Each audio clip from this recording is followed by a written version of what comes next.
A history of Pilates. Joseph Pilates was a fitness guru and inventor born in 1883 near the northern German city of Dusseldorf. His father was a prize-winning gymnast of Greek ancestry. His mother was a naturopath who believed in stimulating the body to heal itself without drugs or surgery.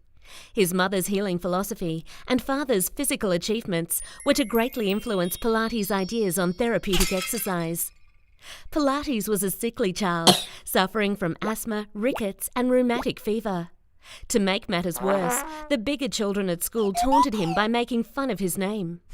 He became determined to overcome his physical disadvantages and dedicated his life to improving his health and strength.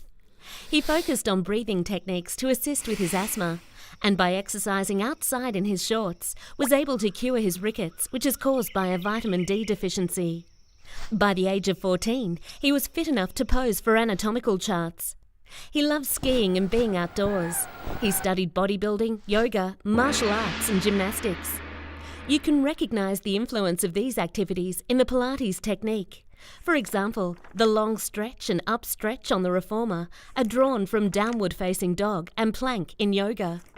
He uses punching and side kick movements similar to martial arts, and some exercises on the chair are similar to gymnastic ring work. The natural movements of animals also inspired him, and this can be seen in exercises such as the cat stretch on the Cadillac. In 1912, Joseph Pilates moved to England and earned a living as a professional boxer, circus performer and self-defense trainer at Scotland Yard. During World War I, however, the British authorities interned him, along with other German citizens, in a British enemy citizens camp on the Isle of Man. The health conditions in these camps were poor, but Pilates insisted that everyone in his cell block participate in daily exercise routines, which he had devised to help maintain their physical and mental well-being. Some of the injured German soldiers were too weak to get out of bed. Not content to leave his comrades lying idle, Pilates took springs from the beds and attached them to the headboards and footboards of the iron bed frames, turning them into equipment that provided a type of resistance exercise for his bedridden patients. These mechanized beds were the forerunners of the spring-based exercise machines such as the Cadillac and the Reformer, for which the Pilates method is known today. Pilates legend has it that during the Great Flu epidemic of 1918, not a single soldier under his care died, remarkable considering the terrible living conditions of the internment camps. After the war, Joseph returned to Germany and collaborated with experts in dance and physical exercise, such as Rudolf Laban. In Hamburg, he trained police officers. He was also pressured to train members of the German army, but left his native Germany, disappointed with its political and social conditions, and immigrated to the United States. En route, he met his future wife, a young nurse named Clara. The couple founded a studio in New York City and taught and supervised their students well into the 1960s. His method, which he and Clara originally called contrology, encouraged the mind to control muscles. It focused attention on core postural muscles that help keep the body balanced and provide support for the spine. In particular, Pilates exercises teach awareness of breath and of alignment of the spine, and strengthen the deep torso and abdominal muscles. Pilates came to believe that modern lifestyle, bad posture, and inefficient breathing lay at the roots of poor health.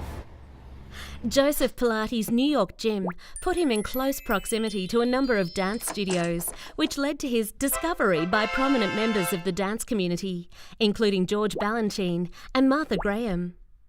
The Pilates repertoire itself has many references to classical ballet and also the Graham technique.